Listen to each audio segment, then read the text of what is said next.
पावन लहू का अभिषेक दीजिए। पाप मिटाने शाप मिटाने पावन लहू का अभिषेक दीजिए। अभिषेक दीजिए, अभिषेक दीजिए, पावन लहू का अभिषेक दीजिए। रोग मिटाने शोक मिटाने पावन लहू का अभिषेक दीजिए। अभिषेक दीजिए, अभिषेक दीजिए, पावन लहू का अभिषेक दीजिए। कोरोना वायरस को जड़ से मिटाने अभिषेक लहू का अभिषेक दीजिए। अभिषेक दीजिए, अभिषेक दीजिए, पावन लहू का अभिषेक दीजिए।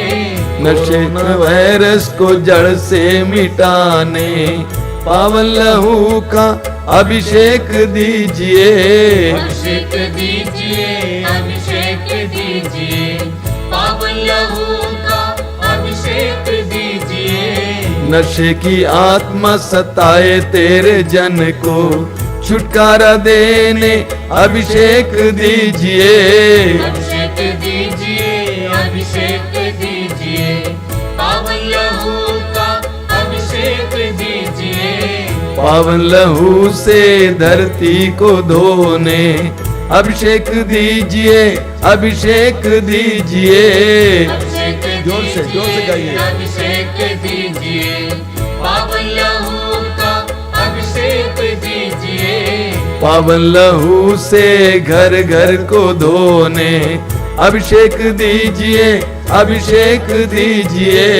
अभिषेक दीजिए, अभिषेक दीजिए, पावन लहू का अभिषेक दीजिए। पावन लहू से घर घर को धोने अभिषेक दीजिए, अभिषेक दीजिए। अभिषेक दीजिए, अभिषेक दीजिए, पावन लहू का अभिषेक दीजिए। पावन लहू से हर दिल को धोने अभिषेक दीजिए, अभिषेक दीजिए। अभिषेक दीजिए, अभिषेक दीजिए, पावन लहू का अभिषेक दीजिए। पावन लहू से तन को धोने अभिषेक दीजिए, अभिषेक दीजिए। अभिषेक दीजिए, अभिषेक दीजिए, पावन लहू का अभिषेक दीजिए। अभिषेक दीजिए, अभिषेक दीजिए, पावन लहू से अभिषेक दीजिए।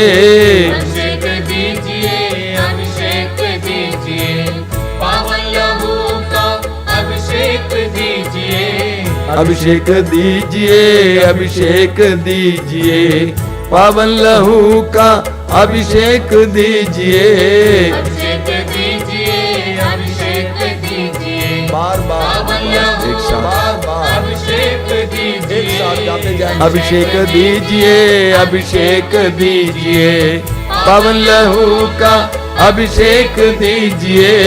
अभिषेक दीजिए, अभिषेक दीजिए, पावन लहू का अभिषेक दीजिए। अभिषेक दीजिए, अभिषेक दीजिए, पावन लहू का अभिषेक दीजिए। Hallelujah, hallelujah, hallelujah, hallelujah, hallelujah, hallelujah, hallelujah, hallelujah, hallelujah, hallelujah, hallelujah, hallelujah, hallelujah. ऊंची आवाज में स्वतंत्र होकर hallelujah, hallelujah, hallelujah, hallelujah, hallelujah, hallelujah, hallelujah, hallelujah, hallelujah, hallelujah. अभिषेक, अभिषेक, अभिषेक, अभिषेक। यीशु तेरे पवित्र रक्त का अभिषेक तेरे बच्चों को समय मिले। Hallelujah, hallelujah, hallelujah, hallelujah. Yeshu के परम पावन रक्त का अभिषेक आपको और आपके परिवारों को मिले। Hallelujah, hallelujah, hallelujah, hallelujah, hallelujah, hallelujah, hallelujah, hallelujah, hallelujah, hallelujah. मौन होकर पवित्र आत्मा के पवित्र रक्त के अभिषेक अनुभव करें। इस समय यीशु अपने पवित्र रक्त के द्वारा हम सभी को अभिषिक्त करना चाहते हैं। हमारे शरीर, मन, हृदय और आत्मा को प्रभु को ये करने दीजिए। यीशु हम विश्वास करते हैं कि तू ये कर रहा है। धन्यवाद यीशु, तेरी महिमा, तेरी आराधना।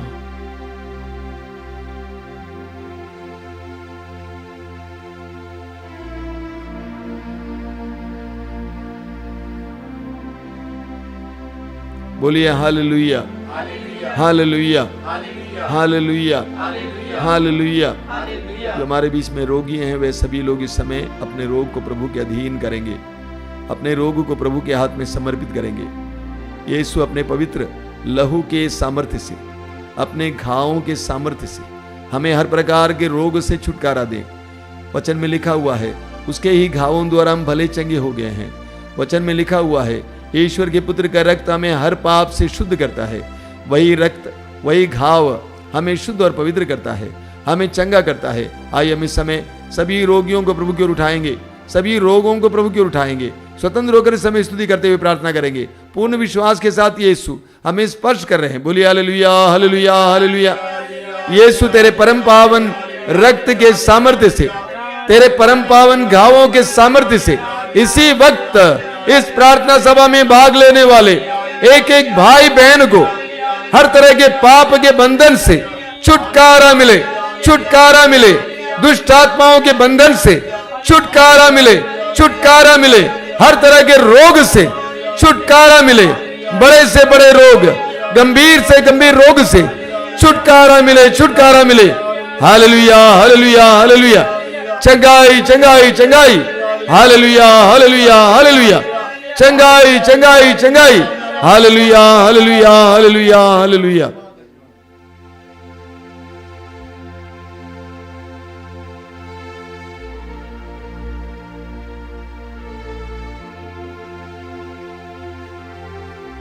हम संत पापा के उस महान और शक्तिशाली प्रार्थना के साथ इस आराधना को अंत करेंगे। मेरे पीछे दोहराएंगे, मुझको यीशु के मूल्यवान रक्त का टीका लगाया गया है। कोई वायरस मुझे छू नहीं सकता। मुझको यीशु के मूल्यवान रक्त का टीका लगाया गया है। कोई वायरस मुझे छू नहीं सकता। मुझको यीशु के मूल्यवान रक्त का टीका लगाया गया है। कोई वायरस मुझे छू नहीं सकता। Hallelujah, hallelujah, hallelujah.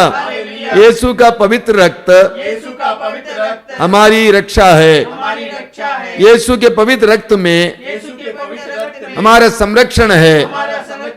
Hallelujah, hallelujah, hallelujah. हम इस समय परम प्रसाद की आशीष बड़ी भक्ति पूर्वक ढंग से ग्रहण करेंगे।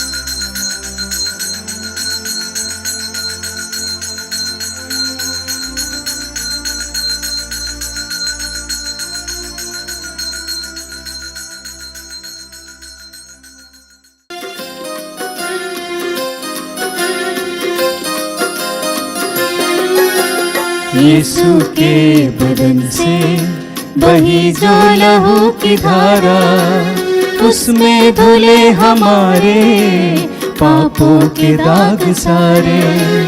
यीशु के बदन से बही जो लहू की धारा, उसमें धुले हमारे पापों के दाग सारे। रख ले उसी में आशा, त्यज दे सभी निराशा।